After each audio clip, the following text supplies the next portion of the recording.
Hey, welcome to my garden. Actually, a corner of my garden, a shaded corner of my garden. This episode, it's all about the right plant in the right place, and whether that's you're trying to do a sun garden, or like last year when I did a planter box for sun-loving plants. This episode is for a shade garden. So before we get to all the cool plants that I got, I will give you just a little bit of backstory. This used to be my shed, this dilapidated, rundown metal shed that we had since we moved in. And right behind you, there's a brand new shed. Check out my weekly Watch My Garden Grow, and check out the new shed. It's had some upgrades since you last saw it. But first of all, let's talk about a shade garden. Let's talk about right plant, right place. You know, there's so many opportunities when you're out purchasing plants. These handy dandy little plant stakes, the internet, Google, Safari on the iPhone, friends, relatives, maybe your local extension master gardener program. Find out what the plant requires. This one likes sun or part shade. We have a variety of plants here, and here in a minute I'll show you what some of them are. But they all have varying amounts of sun requirements. Some deep shade, some shade to partial sun. Partial sun, I have avoided anything that requires full sun, partial sun to shade. I want shade. The next thing we want to look at when we're doing a small area like this is what are its water requirements going to be. There are shade-loving plants that like dry shade. There are shade-loving plants that prefer a moist or bog type. And you want to make sure that you have selected those plants that are going to fit great in your area. The next thing you want to do before you hit the plant store,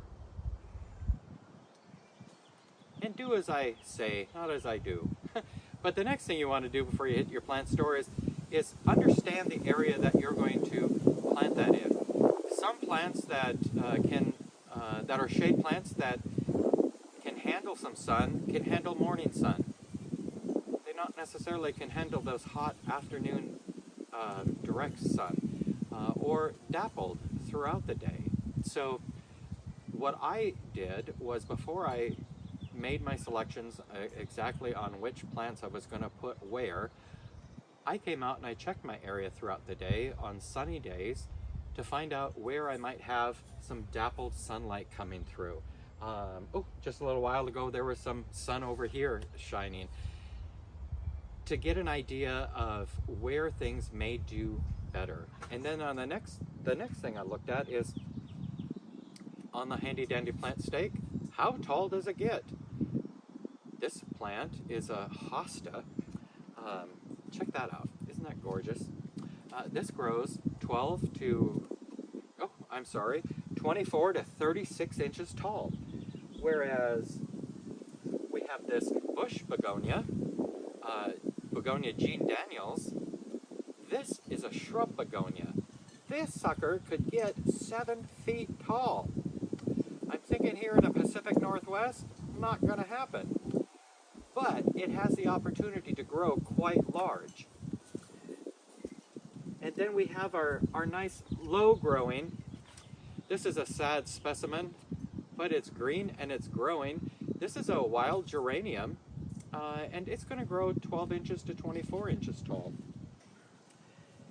So those are the items that I selected, and I selected based on height. And if you know anything about me, you also know that I'm looking for stuff that's just a little bit unique. I want a niche to that garden. This garden, the focus is begonias.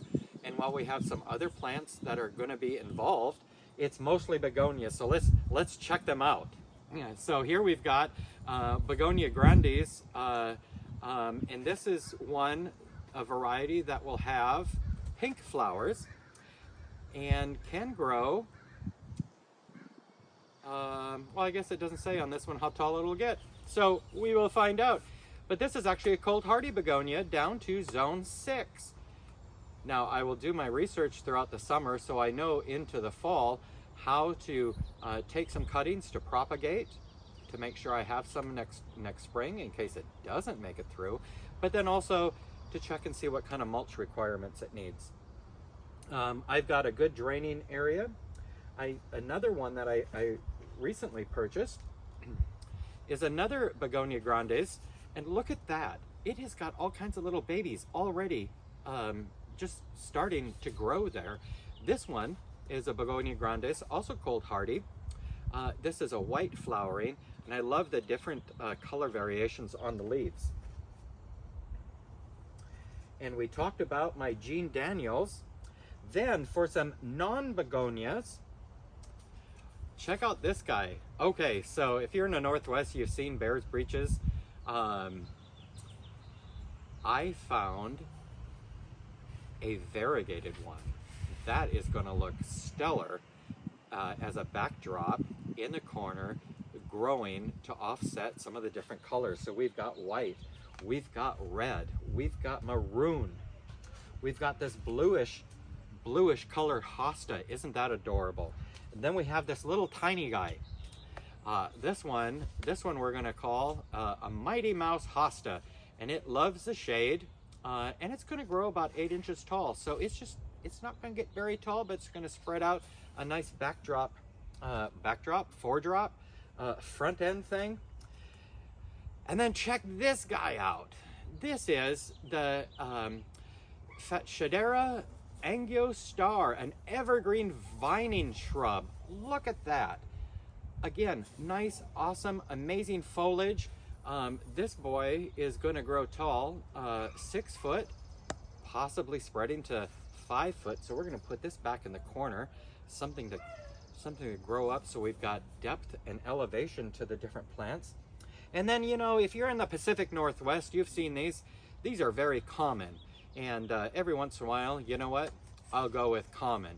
And the monies for this went to a good cause. Most of these plants I purchased at my annual Extension Master Gardener plant sale, which you probably saw me talking about. But this is a heartleaf Begonia. Who knows? I'm not a linguist, so I make things up as I go along. But this is going to get 12 to 15 inches. It'll have nice pink flowers early in the spring when it's cold and nobody's out here to enjoy it. But you know me, I'll come out, I'll enjoy it, promise. Okay, what have we missed here? That's just another one of those. That's another one of those. Oh, here, check out this wild geranium. Here's a better specimen. So this is going to grow, so we've got some different colors. So we've got white, we got pink, we got this purplish color. We got some different colors going on. And then where my chair is sitting, I am reserving this.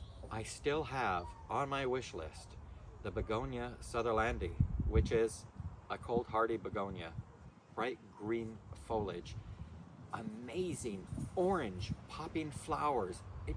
It's prolific. Very low growing to grow into this area here. So that is my goal. Getting back to right plant, right place. It's important when you're at the greenhouse, at the nursery, understand how are these going to survive? What are their light requirements? What can they deal with? And when you're looking at what can they deal with, then you have to ask yourself, what will I be happy with? So if it will grow slowly in your season and be a gorgeous plant, yes, cool. But if you want it to maximize its potential, then make sure that you're giving it the right water requirements and the right light requirements. Hey, and the other thing, before I let you go, this guy here, this bush begonia that can get ginormous, the Jean Daniels, I forgot to mention, this is not cold hardy, but check out these giant leaves. Can you imagine when this thing gets this big? So what I have done is I took a nursery pot, a big nursery pot, put some extra holes in it for drainage. I'm going to use my indoor chunky soil mix, fill it in, plant it in there, and then I'm going to inset it into the ground as I drop things. I'm going to inset that into the ground, so at the end of the season, not only will I take some cuttings to propagate over the winter to ensure that I have more of these going into next spring, but then I can pull this out of the ground, put it into the greenhouse, and take care of it over winter so that perhaps next year it will even get bigger.